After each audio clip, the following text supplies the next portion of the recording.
अस्सलाम वालेकुम नाज़रीन, मैं हूं आपका मेज़बान सैयद शहरियार आसिम। आप लोग देख रहे हैं आज न्यूज़ की खुसूसी ट्रांसमिशन आईसीसी वर्ल्ड T20 कुछ क्रिकेट हो जाए। सबसे पहले तमाम देखने वालों को और दुनिया में जहां जहां मुसलमान हैं उन सबको ईद उल अज़हा बहुत बहुत मुबारक हो। अल्लाह ताला आपकी की गई कुर्बानी को अपने बारगाह इलाही में कबूल अता फरमाए। ईमन अस्सलाम वालेकुम, ईद मुबारक। वालेकुम सलाम, आपको भी बहुत बहुत ईद मुबारक। नसीम भाई आपको भी बहुत बहुत ईद मुबारक। ईद का दिन और आज आप क्रिकेट की ट्रांसमिशन में हमारे साथ मौजूद हैं। भाई ईद तो वो कहते हैं ना कि हमारे प्लेयर्स ने ख़राब कर दी है, लेकिन इसके बावजूद भी हमारा ये त्यौहार है और हम सब मिलके ईद मनाते हैं। तो आप सबको बहुत बहुत ईद मुबारक। आज न्यूज़ के जितने हमारे नाजरीन हैं तमाम लोगों को बहुत ईद मुबारक। बिल्कुल जी, ईद का दिन है और ख़बरें हमारे पास क्रिकेट की मौजूद हैं, लेकिन थोड़ा सा हम जो अपने हमारे टीम है उससे ज़रा सी ईद की भी हम बात करेंगे। एमन आप ये बताएं कि जी कैसा गुजरता है आपका ईद का दिन? ख़ास तौर पे बकरा ईद कहते हैं लड़कियों की इतनी नहीं होती, क्योंकि ईद उल फितर पे तो लड़कियां चूड़ियाँ मेहंदियाँ ये सब होता है। तो बकरा ईद भी क्या करती हैं? बकरे वकरे टहलाती हैं, गायें वाएँ टहलाती हैं, क्या करती हैं आप? नहीं, मैं इस ईद पे मैं ज़्यादातर कमरे में ही रहती हूँ कि कहीं मामा के साथ जाके हेल्प ना करानी पड़े, क्योंकि गोश्त वगैरह समेटना बहुत मुश्किल लगता है। थोड़ी बहुत करवा भी देती हूँ, लेकिन बस बाकी ये ईद लड़कों की ज़्यादा होती है, हमसे ज़्यादा। तो यानी कि आपके कहने का मतलब है कि आप काम लड़के कुकिंग तो नहीं करते, काम करने से आप काम करने से चुकती हैं या नहीं करती हैं? नहीं, ईद वाले दिन कुछ भी कुकिंग नहीं करते। ये एक तरह का ऑफ डे होता है, बस इसमें कमरे में ही बैठे रहते हैं। और ये है कि इससे पहले जो गाय बकरे टहलाना वो भी बिल्कुल नहीं करती मैं तो। कभी बचपन में भी नहीं किया? बचपन में बहुत किया था बचपन में बहुत ज़्यादा किया था, क्योंकि हम लोग अपनी ईद गाँव में सेलिब्रेट करते थे। तो गाँव का तो हमेशा से इस तरह ही माहौल होता है, वहाँ पे बकरे वगैरह ईद के अलावा भी होते हैं, तो वहाँ पे बहुत दिल भर लिया था, इसलिए अब नहीं करते। अब नहीं करते। नसीम भाई आपकी किस तरह गुजरती है? आप बचपन में टहलाते थे, गायें वाएं लेके निकल गए मोहल्ले में शोर करते हुए? अच्छा, मुझे ना कभी भी ये वाला शौक़ नहीं हुआ। छोटा था, मुझे कभी कभी ये था, लेकिन मुझे डर इतना लगता है कि मैं ज़रा थोड़ा सा दूर रहता हूँ। दूर से ही जो है ना वो दूसरा भी अगर कोई जैसे बच्चा वगैरह भी घास वगैरह डाल रहे हैं तो मैं कहता था भाई तो देख के इधर देखो, इधर देख रही है कि मार ना दे, ये एक एहसास थोड़ा सा होता है।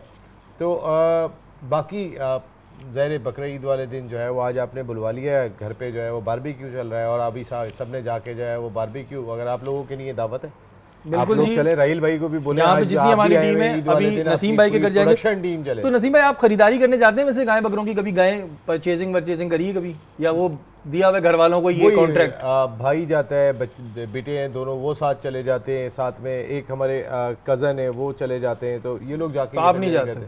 नहीं, मैं नहीं जाता। नहीं जाते भी नहीं, फिर तो उन्होंने बता दिए। अच्छा, ये होता ही है कि जब आप मंडी में खड़े हुए होते हैं ना, तो कहीं से भी कोई भी गाय आके टक्कर मारती है, तो ज़ाहिर है ये एक चीज़ है। और इस दफ़ा काफ़ी महंगे भी हो गए, तो ये तो हर दफ़ा ही महंगे होते हैं। बहरहाल जी बहुत सारी खबरें हमारे पास मौजूद हैं। नसीम भाई, मोहम्मद हफीज़ ने एक ट्वीट किया कि कुर्बानी के जानवर हाजिर हों, लेकिन उन्होंने ये नहीं कहा कि वो क्रिकेटर्स को बोल रहे हैं या मैनेजमेंट को बोल रहे हैं, ये उन्होंने क्लियर नहीं किया है। और उनका एक दूसरा ट्वीट ये था कि जो हाई ऑफिशियल्स हैं वो जीत का सहरा तो अपने सर पे लेते हैं, लेकिन हार की रिस्पॉन्सिबिलिटी नहीं लेते। देखिए, हफीज़ की कुर्बानी तो बकरा ईद से काफ़ी पहले हो गई थी, जब वो डायरेक्टर क्रिकेट थे, और ज़ाहिर की सीरीज़ के बाद उन्हें चेंज कर दिया गया। वो बहुत सुलझे हुए आदमी हैं और अच्छे इंसान है। कम अज़ कम एटलीस्ट मैंने बहुत सारे लोगों में अगर मैं कंपेयर करूँ, मैंने उनमें करेज ज़रूर देखी है कि वो अपनी बात कहने की कोशिश ज़रूर करते हैं और उनकी बात सुनी जानी चाहिए थी। जो उनकी कुर्बानी हो गई, अब कुर्बानी किसकी होनी है ये हफीज़ भी बेहतर बता सकते हैं। लेकिन मेरे ख्याल है कि मोहसिन नकवी साहब को इस सिलसिले में कुछ ना कुछ ऐसे अमली इक़दामात करने की ज़रूरत है। आज ईद के दिन हम बोलें कि उसको हटाओ, उसको निकालो, ज़रा थोड़ा सा बहुत सारी चीज़ों में ज़रा सोच समझ के बात करते हैं कि आज ज़रा अच्छी बातें करें, लेकिन कुछ अच्छा लेकिन क्रिकेट शो है ना नसीम भाई, क्या करें, बात तो यही होगी। कुछ अच्छा दिखाई नहीं दे रहा, इसलिए कुछ अच्छा दिखाई नहीं दे रहा, तो उस सूरत में फिर बात तो करनी पड़ेगी, क्योंकि चाहे वो ईद का दिन हो या कोई भी दिन हो, उसको अच्छा करने के लिए जो हम अपनी राय दे सकते हैं। हमारा भी प्रोफेशन यही है, क्रिकेट अगर हमारा प्रोफेशन करार देंगे तो बिल्कुल हमारा ये प्रोफेशन है। हमने तो शुरू से ही क्रिकेट के साफ़ी हैं या स्पोर्ट्स के साफ़ी हैं, तो हमारा प्रोफेशन है। और इस सिलसिले में चाहे वो ईद का दिन हो या कोई भी दिन हो, हमने बात ज़रूर करनी है। और यही पैगाम है इस वक्त आज ईद के दिन के। मोहसिन नकवी साहब, हमारी क्रिकेट बहुत बहुत बहुत नीचे चली गई है। हम बहुत बार, आपको याद होगा 2-3 दिन से हम एक एग्जांपल दे रहे हैं कि इंडिया के कितने नामवर खिलाड़ी जो है वो डगआउट में बैठे हुए हैं। हमारा डगआउट है क्या? हमारा डगआउट खाली है। साइम अयूब को हटाऊं तो मैं आज़म खान को लेके आऊँ, तो आज़म खान को हटाऊं तो मैं उस्मान को लेकर आऊँ। मकसद है कोई परफॉर्म करके नहीं दे रहा, ये तो परफॉर्म कर ही नहीं रहे। बाबर आजम परफॉर्म करके नहीं दे रहे, रिजवान परफॉर्म करके नहीं दे रहे, फ़खर जमान परफॉर्म करके नहीं दे रहे, इफ्तिखार परफॉर्म करके नहीं दे रहे। तो भाई कैसे क्रिकेट चलेगी? अच्छा, और चेंजेस के नाम पर भी जो है ना ये मजाक ही हो रहा होता है। मैंने इतने टाइम में ऑब्जर्व किया है कि चेंजेस के नाम पे हमें बेवकूफ़ बनाया जा रहा होता है। एमन, अगर हम बात करते हैं वुमेंस क्रिकेट टीम की, तो उनकी भी अभी नाकामियों की लिस्ट काफ़ी लंबी है। ऐसी उनकी भी कोई ख़ास चेंजेस हमने नहीं सुनी।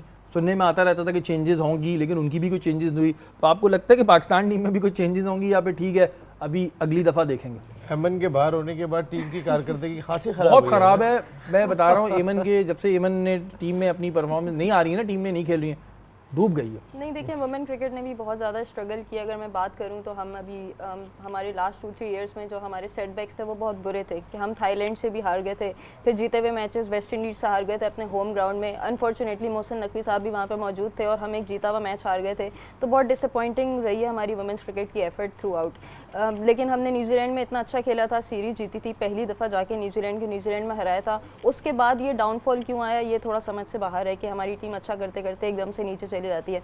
लेकिन मेंस टीम में भी देखें, जो वर्ल्ड कप से ग्रुप स्टेज से हम पहली दफ़ा बाहर हुए हैं, इससे पहले ऐसा कभी भी नहीं हुआ। सुपर 10 था लेकिन ग्रुप स्टेज नहीं थी, तो ये एक बहुत बड़ा अपसेट है इस कौम के लिए। तो ऑब्वियसली चेंजेस तो हम डिमांड करते हैं, लेकिन वही बात है कि चेंजेस क्या हो। ये हमारी बेस्ट टीम थी, बेस्ट अवेलेबल प्लेयर्स है जो वर्ल्ड कप में गए थे, इनको हटा के हम वापस पीछे जाएँ तो पहली बात तो ये कि वो सिलेक्ट क्यों नहीं हुए थे। उसामा मीर क्यों इस टीम का पार्ट नहीं थे, आमिर जमाल जो कि हमें एक ऑलराउंडर नज़र आ रहे थे वो इस टीम का पार्ट क्यों नहीं थे, या मोहम्मद हारिस जो कि एक पोटेंशियल विकेट कीपर थे वो इस टीम का पार्ट क्यों नहीं थे। तो हम पीछे जाते हैं तो हमारे पास वो प्लेयर्स हैं जिनको हम छोड़ के गए, तो हमारे पास क्या टैलेंट नहीं है या हम प्लेयर को ग्रूम नहीं कर पा रहे। अच्छा, टैलेंट भी और ग्रूम के अलावा भी मैंने जो पहले भी एक दफ़ा इससे पहले अपने एक प्रोग्राम में बात की थी कि एक लॉबी बनी हुई है जाहिर है जिनके पीछे भी हाथ हैं, कुछ जो सीनियर प्लेयर्स हैं उनके कुछ रिश्तेदार हैं, तो वो किसी दूसरे को बर्दाश्त नहीं कर रहे हैं। और जब तक ये सूरत हाल चलती रहेगी पाकिस्तान टीम का कुछ अच्छा नहीं होना। यहाँ पे वक्त तो एक ब्रेक का, ब्रेक के बाद हाजिर होता है।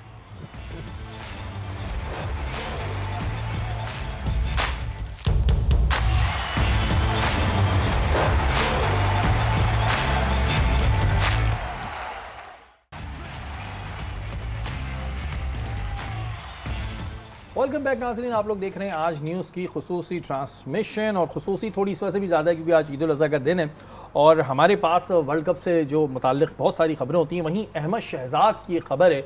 अहमद शहज़ाद पीसीबी के जो चेयरमैन हैं मोहसिन नकवी साहब, उनको ये कह रहे हैं कि अब बड़े प्लेयर्स आपको डराने की कोशिश करेंगे, ब्लैकमेल करने की कोशिश करेंगी और अब ये पता चलेगा कि आप कितने दिलेर हैं। नसीम भाई, अहमद शहज़ाद ये कह रहे हैं कि जी जो अब बड़े प्लेयर्स हैं वो ब्लैकमेल करेंगे, जो माजी में भी करते आए हैं, और ज़ाहिर इनका एक सोशल मीडिया का एक नेटवर्क भी है जो अब इनकी तरफ से मैसेजेस चलाना शुरू होगा, जिसे हम फेक मैसेजेस कहते हैं, वो चलना शुरू हो जाएंगे। और उन्होंने मोहसिन नकवी साहब से कहा है कि अब पता चलेगा कि आप कितने दिलेर हैं।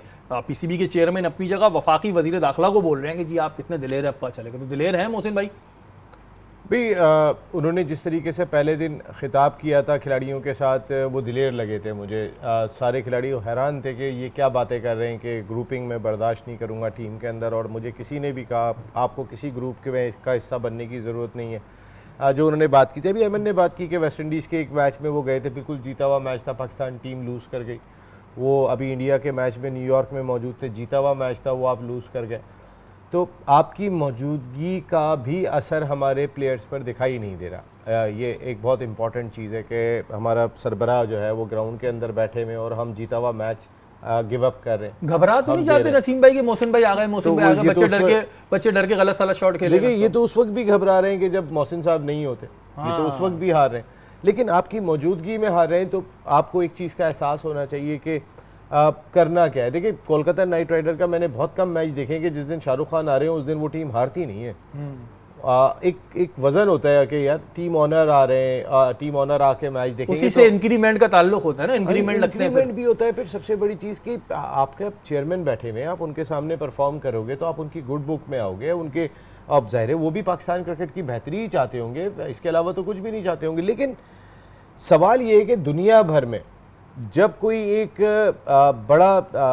बड़ा कोई डेबिकल हो जाए, कोई बड़ा एक हो जाता है, तो हमने देखा कोई रेलवे का वाकया हो गया दुनिया भर में, या कुछ और हो गया, या क्रिकेट में भी हमने देखा कि टीम की परफॉर्मेंस, तो हमने देखा कि वहाँ पे सरबराह जो होता है वो सबसे पहले खड़ा होता है, फैसला करता है, या तो वो रिज़ाइन कर देता है, या फिर वो जिनको लेकर आया होता है, जिनको उसने लगाया होता है, जो उसके फैसले वापस आते हैं, पलट के आते हैं, उन फैसलों को वो सही करता है। अब आप उन फैसलों को, अहमद भी यही बात कह रहे हैं कि अगर बहादुर हैं देखिए, अगर आपको कोई ब्लैकमेल करता है, ये कहता है कि मैं जो है वो नहीं खेलूंगा, मैं वहां जाके भी खेल सकता हूं, या मेरे पास इतने ऑप्शन मौजूद है, जाओ जाके खेलो।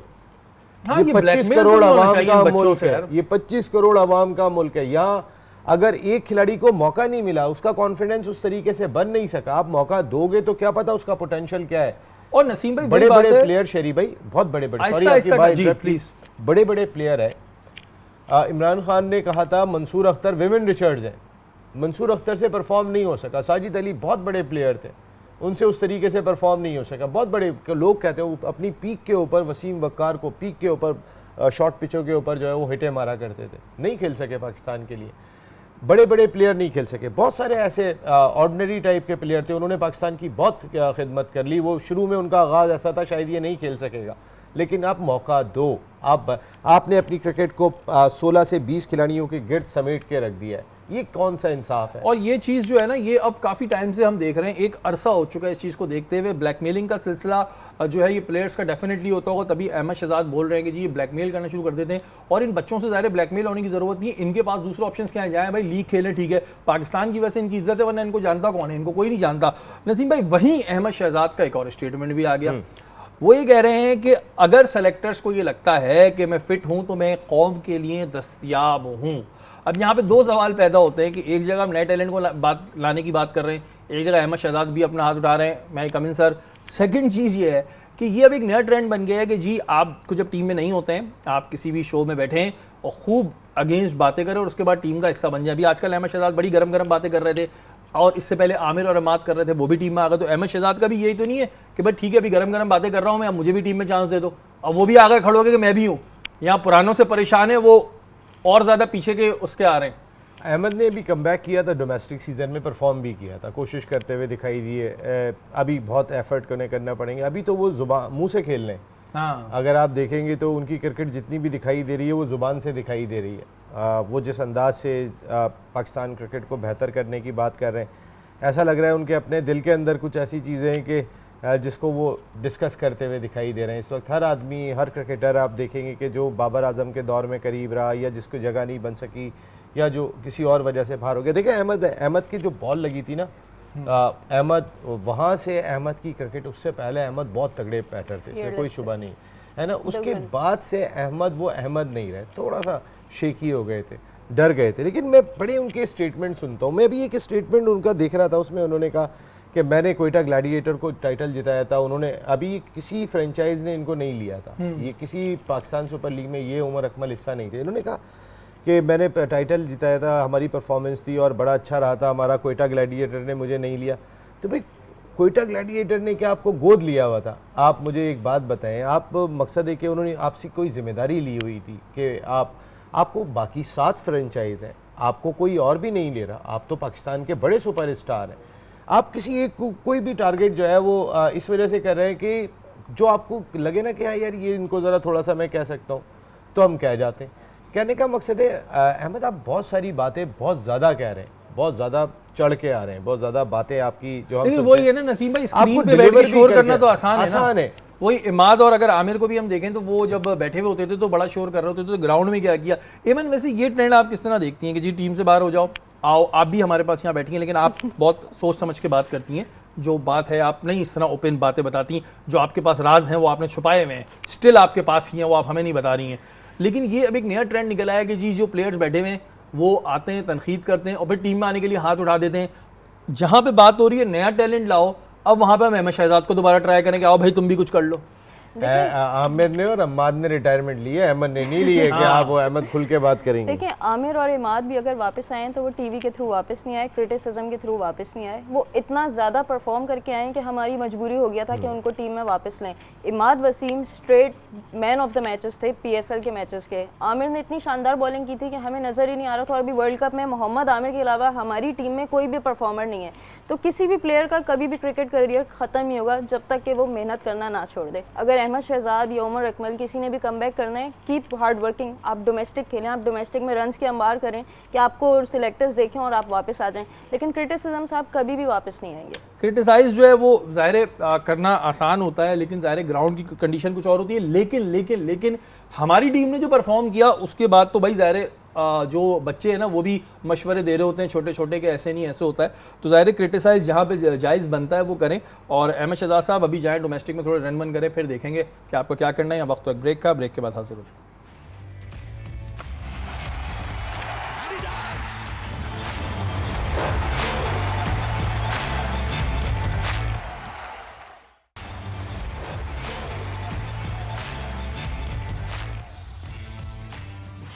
वेलकम बैक नाज़रीन, आप लोग देख रहे हैं आज न्यूज़ की खुसूसी ट्रांसमिशन। और वर्ल्ड कप के मैचेस तो सभी फ्री दिखा रहे हैं, लेकिन माइको एक ऐसा नया और यूनिक प्लेटफॉर्म है जो आपको मैचेस दिखाने के साथ साथ पैसे कमाने के भी मौके देता है। अब आप पैसे किस तरह कमाएंगे ये मैं आपको बता देता हूँ। आप माइको की जो ऐप है उसे डाउनलोड करें, आपका जितना वॉच टाइम होगा उतने आपके पैसे कमाने के चांसेस ज़्यादा होंगे। इन पैसा को आप सिम पैसा, जैस कैश या फिर ईजी पैसा के थ्रू निकलवा सकते हैं, या किसी भी बैंक अकाउंट से पैसे ड्रॉ करा सकते हैं। माइको पर वर्ल्ड कप दिखाने के अलावा मूवीज, डॉक्यूमेंट्रीज और इन्फ्लुएंसर से कंटेंट सब मौजूद है। जो जितना आप देखेंगे उतना आप कमाएंगे।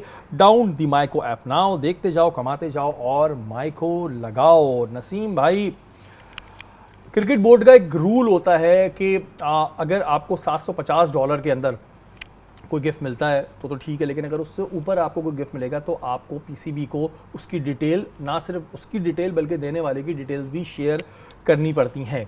एक प्लेयर ऐसा है जिसका नाम आ रहा है, जिसको 5 करोड़ से 6 करोड़ की गाड़ी जो है वो गिफ्ट मिली। अब सवाल यहाँ ये पैदा हो रहा है कि क्या उस प्लेयर ने वो डिटेल शेयर की। फिर सवाल ये भी हो रहा है कि जो एंटी करप्शन का यूनिट है वो क्या कर रहा है। फिर उसके बड़ा सवाल ये पैदा हो रहा है कि एफबीआर जो नॉन फाइलर को पकड़ती फिर रही है, क्या उनका सारा कानून जो है वो एक आम आदमी के लिए है? क्या ये बड़े प्लेयर का नाम सुन के जो है वो इग्नोर कर दिया जाता है? और आखिर ये है कौन प्लेयर? मेरे पास नाम क्लियर नहीं आ रहा, आपके पास होगा? मुझे क्लियर है लेकिन मैं इस वक्त लेना नहीं चाहूँगा, छुपा लिया। इसी वजह से इसकी वजह ये है कि मैं आपको इशारों में बात कह रहा हूँ कि इस चीज़ पर काम हो रहा है। इस चीज़ के ऊपर काम हो रहा है। और इस चीज़ की जब से ये खबर आई थी, हमारे दोस्त ने दी थी शुएब ने, और उन्होंने ये बात की थी, जब से खामोशी के साथ मेरी इतलात ये हैं कि क्योंकि देखें इस वक्त मोहसिन नकवी साहब को अल्लाह ताला ने जिस मनसब पे बिठाया हुआ है वहाँ पर उन्हें किसी से इजाज़त लेने की ज़रूरत नहीं है। अगर उन्हें FIA को कोई तहकीकात करवानी है, उन्हें कोई पाकिस्तान रेंजर से करवानी है या जिससे भी करवानी है, वो किसी की भी खिदमत हासिल कर सकते हैं। किसी के फ़ोन टेप करने, किसी का बैंक अकाउंट चेक करना है। इससे पहले माजी में पाकिस्तान क्रिकेट बोर्ड का कोई चेयरमैन ऐसा नहीं गुजरा कि जो इतना बाख्तियार हो कि जो चीज़ों को चेक करवा सके। कोई भी नहीं आया, क्योंकि दाखिला ऐसी बड़ी एक मिनिस्ट्री है। तो मोहसिन साहब इन तमाम चीज़ों का ख्याल रखें। यहाँ पर मैं एक बात कहूँगा और उससे ज़्यादा नहीं कहूँगा। 1200 टिकट्स भी मिले थे अभी यहाँ पे, क्या हुआ उनका इस वर्ल्ड कप के वर्ल्ड T20 के दौरान। वो भी ज़रा मोहसिन साहब तहकीकात करवाइएगा।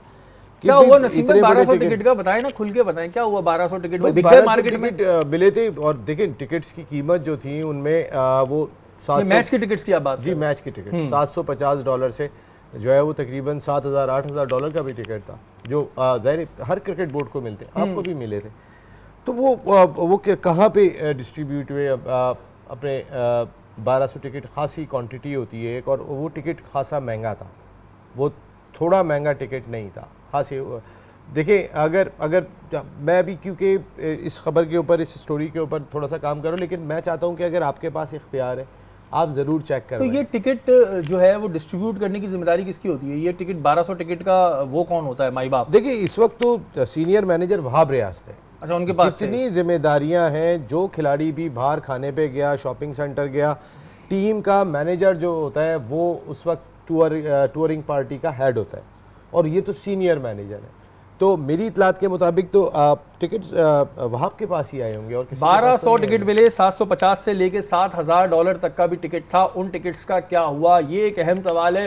किस किस को गए, किस तरह गए, ये एक पूरी ज़ाहिर ऑडिट होना चाहिए, ताकि हम 5 करोड़ की गाड़ी तो पकड़ ही रहे हैं, साथ में ये डॉलर वाला मामला ही पकड़ लें कि हमारे वालों पे तो ये भी था कि जी $25 में तस्वीर खिंचवा रहे। $25 ही थे ना, 25 से 50 से कहाँ की पता चल जाना चाहिए ना। ये तहकीकात जरूर करेंगे। मैं भी यही कह रहा हूँ, मैं भी ये नहीं कह रहा कि आप पकड़ ले जाके किसी को, लेकिन ये कहाँ डिस्ट्रीब्यूट हुए, इसका एक चीज सामने लानी चाहिए कि भाई ये अच्छे खासे अमाउंट के थे, डॉलर्स में है, तो कहाँ चले गए। एमन कह रहे हैं कि जी वर्ल्ड कप हारने के बाद बाबर की कप्तानी को एक और धचका। अब धचके की बात ये आई है तो लोग कह रहे हैं कि जी जो बांग्लादेश के साथ हमारी एक प्लान हो रही है टेस्ट सीरीज, उसमें बाबर कप्तान नहीं होंगे, शान मसूद होंगे। तो शान मसूद तो पहले भी थे, तो उसमें बाबर, और हम हार रहे हैं T20 में, कप्तानी से हटाने की बातें कर रहे हैं टेस्ट से, समझ नहीं आया मुझे। बिल्कुल मुझे भी ये बात समझ नहीं आई, क्योंकि जब कैप्टनसी चेंज हुई थी, बाबर को लास्ट टाइम हटाया गया था, तो उस वक्त शाहीन शाह अफरीदी को वाइट बॉल का कैप्टन बनाया गया था और शान मसूद को रेड बॉल का। तो इन बिटवीन हमने कोई रेड बॉल सीरीज़ खेली नहीं और ना ही सुनने में आया कि बाबर आजम को टेस्ट की भी कैप्टनसी दे दी गई है। और वर्ल्ड कप से पहले जब चेंजेस की थी तो ये बात क्लियर की थी कि बाबर को वाइट बॉल का कैप्टन बनाया गया है। तो I think the news is same कि शान मसूद पहले भी कैप्टन थे और अभी भी कैप्टन है, बट लेट्स सी कि आगे बाबर की कैप्टनसी के साथ क्या होने वाला है। अच्छा नसीम भाई, मुझे ये समझ नहीं आता कि शान मसूद के पास ऐसी क्या अलादीन का चिराग है, सिवाय इसके कि वो एक अच्छी इंग्लिश बोलते हैं और अगर कभी कभी उनको चांस मिल जाता है तो वो सही बात कर लेते हैं, अदरवाइज ना तो वो बैटिंग अच्छी करते हैं। तो फिर किस बात पे उन्हें कैप्टन बनाया हुआ है? शान मसूद भी मुझे तो समझ नहीं आते। बाबर को रिप्लेस करना था अगर शान मसूद कप्तान बने थे, क्योंकि अगर मैं परफॉर्मेंस वाइज देखूं तो वो भी स्ट्रगल करते हुए ही दिखाई दिए। कप्तान बनने के बाद भी उन्होंने खासा स्ट्रगल किया। मेरे ख्याल है बाबर को रिप्लेस करना था और वो टेस्ट के मिजाज के प्लेयर हमारे अच्छा, यहाँ पे तो क्या माने शान, जाते हैं। आपको लगता है कि शान और बाबर अगर एक टीम में खेल रहे हैं तो बाबर की सुनी जाएगी, शान की सुनी जाएगी? कैप्टन चाहे कोई भी हो, लीडर तो फिर बाबर ही है। शान की हिम्मत थोड़ी होगी इतनी बातें करने की। नहीं, लेकिन कप्तान फिर कप्तान ही होता है। आप अथॉरिटी कितनी दे रहे हैं? मेरी अपनी ज़ाती राय में हमें कुछ बड़े फैसले के दरकार होंगे। यहाँ पे कुछ फैसले हो सकता है, मैं अगर बात करूँगा तो लोगों के लिए मेरे अपने लिए भी कुछ सरप्राइजिंग है। देखिए, अगर मैं एक बात ये कह रहा हूँ कि बाबर, रिजवान और शाहीन में से कप्तान नहीं होना चाहिए। अगर आपकी क्रिकेट में आपके 3 बड़े इवेंट जो है वो अगर इस वजह से जो लोग कह रहे हैं कि ग्रुपिंग और इनके आपस के ताल्लुकात की वजह से असरअंदाज हो गए, तो इन तीनों में से कप्तान नहीं होना चाहिए। आप सबसे पहले तो एक बात को जहन में बिठा लें। लेकिन अगर मैं अपनी टीम में देखता हूँ, मैं शादाब को कप्तान लगाऊँ, शादाब की तो खुद परफॉर्मेंस नहीं है। मैं किसको कप्तान लगाऊं, मुझे कोई दिखाई नहीं दे रहा है। मैं क्या नसीम शाह को कप्तान लगाऊं, क्या वो इतने कैपेबल है? मैं हारिस रऊफ़ को कप्तान लगाऊं, क्या वो इतने कैपेबल हैं? इस वक्त पाकिस्तान क्रिकेट को थोड़ा सा फैसले मुख्तलिफ, और अगर आप नए प्लेयर्स को ला रहे हैं तो थोड़ा सा आपको पीछे जाना पड़े, जिनकी अच्छी परफॉर्मेंस नहीं है। सरफराज की नसीम भाई, अगर मैं देखता नहीं हूं है। टी20 तो हम रेगुलर बेसिस पे खेल रहे होते हैं, ये टेस्ट मैचेस तो हम खेल ही नहीं रहे, तो इसमें हमारा क्या रिजल्ट आएगा सामने? और दूसरी बात ये कि जब एक सीरीज हारने पे गालिबन सरफराज को हटा दिया गया था, 2 सवाल है कि अब जवाब दे दिया क्योंकि टाइम क्योंकि खत्म होने वाला है। सरफराज को जब एक सीरीज हारने पर हटा दिया गया था और इनफैक्ट शायद टीम से भी हटा दिया गया था, तो ये जो बाबर इतनी कंटिन्यूसली सीरीज हटा रहे हैं, तो बाबर सर पे कौन सा ताज लेकर आए? हाँ, बाबर को मैं यही तो कह रहा हूँ ना। आपने एक तो किस परफॉर्मेंस पे आपने दोबारा लगाया था, आपने कई इवेंट वर्ल्ड टाइटल आपने बाबर की क़यादत में खेले, उसके बावजूद लाने की क्या वजह थी?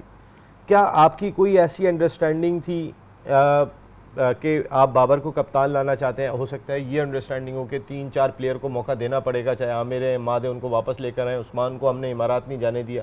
ये अंडरस्टैंडिंग हो सकती है कि बाबर आपको इनको खिलाना पड़ेगा, इनको चांस देना पड़ेगा।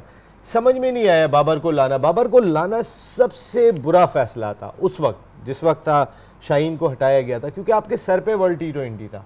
आपको इतनी जल्दी फैसला करने की ज़रूरत नहीं थी। अगर शाहीन को आपने लगा दिया था वर्ल्ड कप के बाद, तो वो गलती की थी आपने। बहरहाल जी, फैसले गलत होते हैं और उन गलत फैसलों का रिजल्ट जो है फिर वो हमें इस तरह भुगतना पड़ता है। हमारी ट्रांसमिशन का वक्त ख़त्म हो गया है। कल इंशाअल्लाह ताला दोबारा मुलाकात होगी। अपने मेज़बान सैयद शहरियार आसिम को इजाज़त दीजिए। पाकिस्तान जिंदाबाद।